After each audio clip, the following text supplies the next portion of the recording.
Hello everybody, Ben Woodruff here, and in today's video we are going to be doing some hands-on experimental archaeology. Now, in the field of archaeology, there's all this book work and all this history, and that history keeps getting reevaluated, but we have what we call armchair archaeology, right? It's where people sit and assume things. These are educated assumptions, but still they're done without actually trying these things out. So in the past 100 years, we've started to have this new idea of, instead of just like collecting artifacts and trying to interpret them, that instead, why don't we actually try doing these things and seeing what we learn? And sometimes it can be very illuminating.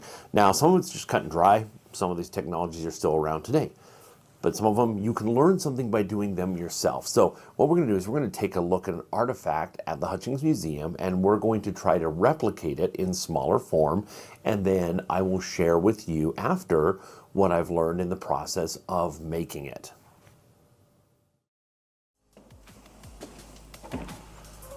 I'm here at the Hutchings Museum, and we're taking a look at one of the most extraordinary artifacts in this collection. This is a yucca mat. It's woven out of fibers from the banana yucca plant. Now, at archaeological sites, sometimes people will find a little segment, maybe this big, of such a mat. These things disintegrate over time. This thing is about 8 feet tall. It's incredible. But how was it actually made? Well, I want to demonstrate this. Now, I've done other videos with yucca showing how to make yucca sandals and make yucca rope. And the first part of that process is very similar. And then we weave and are going to make a mat. Experimental archaeology is a thing where we get to actually learn by doing. And we get new perspectives by doing that.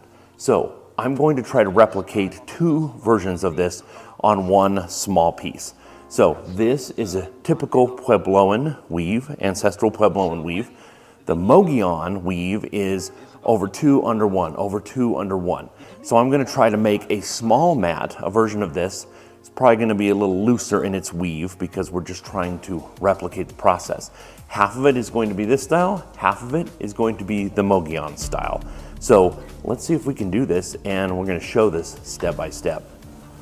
So the first thing we have to do is go get some yucca leaves. Now, these fronds or leaves from yucca, you can use many different species, but this is the best. Banana yucca is the absolute best. Now, these little stringy things on the side terminate in very sharp, slivery little things, so you got to be careful. And you kind of burn off the edges. Now, you got to cook these over a fire. And again, these you want to get as long as possible. As they start to cook from the inside out, they start to turn a darker green. That is the water inside the leaf boiling it. You have to keep moving these so they don't burn too much, but normally the water inside will keep it. Now, this is sped up, and you can see as it cooks, as the water boils, it chemically changes them. Now, once you have this all done, then you're going to go ahead and start to cut these into strips. You got to determine the size you want to make based off of if you are making sandals or if you are weaving a mat. In this case, we're weaving a mat, so we're just going to cut these, and then we're going to hammer them outside. We're going to take a moose antler, and we're going to kind of break down the fibers a little further. We don't want to completely destroy it, but we want to soften those fibers up so they're easier to weave. Now then, we're going to take these 2 ends, we're going to fold one piece and fold the other, and make this little 4-pronged piece here. We're going to make 2 of these, and we're going to overlap them together, and we're going to start to weave them in. Now, up to this point, this is the same technique as if we are making sandals or making a mat. So either way, this is the beginning, and you just work it and tighten it, work it, tighten it, keep moving them over until you get it properly tightened, something looking kind of like this. Now, at this stage, we vary. If we're going to make a sandal, we keep weaving both sides up. But if we're going to make a mat, we're going to start on the left side and start weaving that up. Now, we're going to go ahead and do that here. And we're going to take and make 2 more of these 4-pronged sections and start to weave them in on the right-hand side. Now, this is very difficult to film and demonstrate, but you can see what we're going for. So we're essentially weaving two sandals together. Now along the way, a lot of this yucca is burnt over the fire that I'm getting down to, so I'm just going to scrape off some of that outside skin with a utility knife blade, just so it's a little more uniform and nicer to work with. And then you end up with a mat. Now this is different. Part of this is done Mogollon style, and part of this is ancestral Puebloan. Mogollon is over, under, over one, under two, over one, under two. And anasazi just over, or sorry, Puebloan is just over, under, over, under. So when you get to this stage, you're going to go ahead and cut these off. And you can see my weave is very loose. That's okay, because we're just showing the how-to. If you want to take your time to do this right, it's more traditional to weave this in a firmer pattern, but we do find patterns this loose as well in the Southwest. So again, we have two different styles here. We have ancestral Puebloan on the top now, and Mogollon on the top, and ancestral Puebloan on the bottom. And again, you weave through these stages just using a piece like this. Again, this is a little piece of bone, and that's how you weave it. It's really no different than making two sandals and weaving them together. If we're making this bigger, we would just add more sandals as we go along. Well, I hope you enjoyed seeing that. Again, it's kind of an interesting process. So what did I learn from this? Well, first of all, the basic pattern, the basic Puebloan pattern for weaving is the same thing we find today throughout Southeast Asia and much of the Pacific.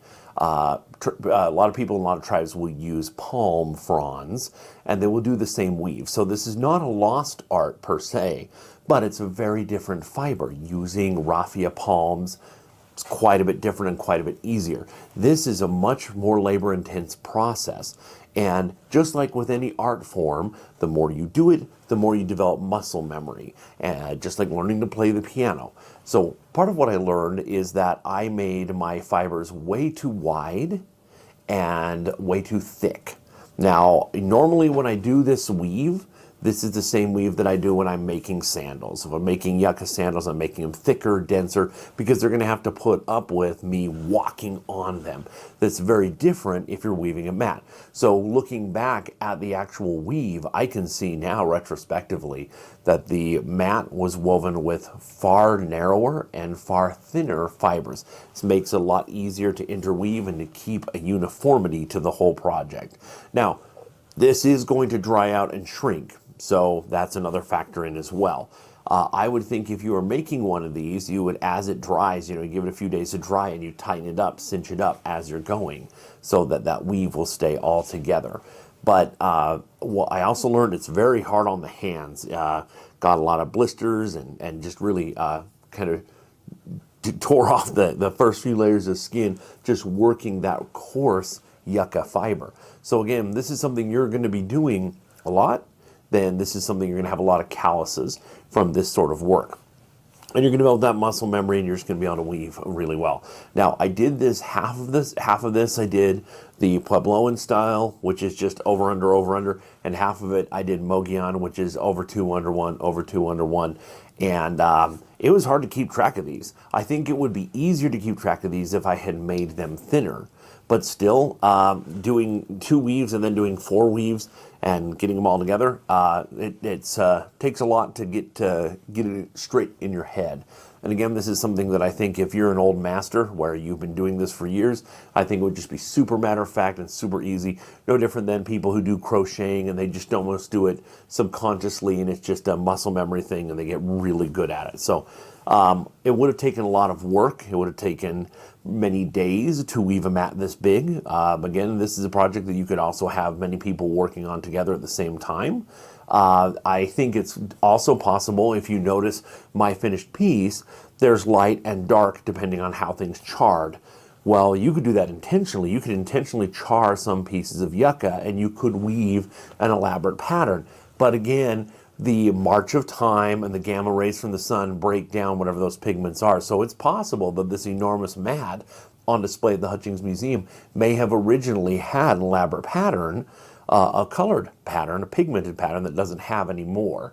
We can't know that for sure, but somebody who's going to take that amount of time to weave might also want to do more artistic expression involved as well.